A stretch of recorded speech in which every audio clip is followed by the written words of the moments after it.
குருடனான பரிசேயனே, போஜன பான பாத்திரம், ஒரு சாப்பாடுற தட்டு,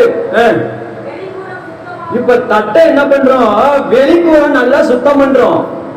ஆனா வாசிங்க, அது உள்ள இருக்கிற பகுதியை என்ன பண்ண மாட்டோம், சரி பண்ண மாட்டோம், சரியாக சுத்தம் பண்ண மாட்டோம். இது எதை குறித்து ஆண்டவர் சொல்றாருன்னா, இந்த சரீரமாகிய பாத்திரத்தை தான் சொல்றாரு ஆண்டவர். தேவனுக்கு உலகத்தில் உள்ள பொருள்கள் மேல கவலை இல்லை, உலகத்தில் உள்ளதான காரியங்கள் மேல கர்த்தருக்கு கவலை இல்லை.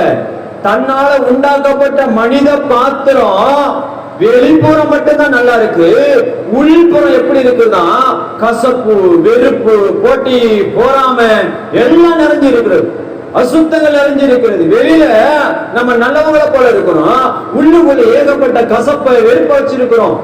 அப்ப ஆண்டவர் சொல்றாரு, நீ வெளியில புறத்தை நிறைய போட்டு சுத்தம் பண்றப்ப, மெடிமேக்ஸ் போட்டுக்கிறேன், சிந்தால் போட்டுக்கிறேன், என்னென்ன போட்டுக்கிறேன், எல்லாத்தையும் போட்டுக்கிட்டு சாம்பு போட்டு என்ன பண்ணிடுற, குளிச்சு ஏசப்பா அப்படின்னு சொல்லிட்டு வந்துடும். ஆனா உள்ளுக்குள்ள என்ன பண்ண மாட்டோம், மாற்றம் வர மாட்டேது. உள்ளுக்குள்ள என்ன பண்ண மாட்டோம், மனமாற்றம் இல்லை, உள்ளுக்குள்ள ஒரு தேவ மாற்றம் இல்லை, ஒரு தேவ பிரசனம் இல்லை. அப்ப உள்ளதான ஆண்டவர் வெளிப்பாக்குறாரு. வெளிப்புறத்தை சுத்தம் பண்ண தேவன் நம்மளுக்கு கரங்களை கொடுத்திருக்கிறாரு.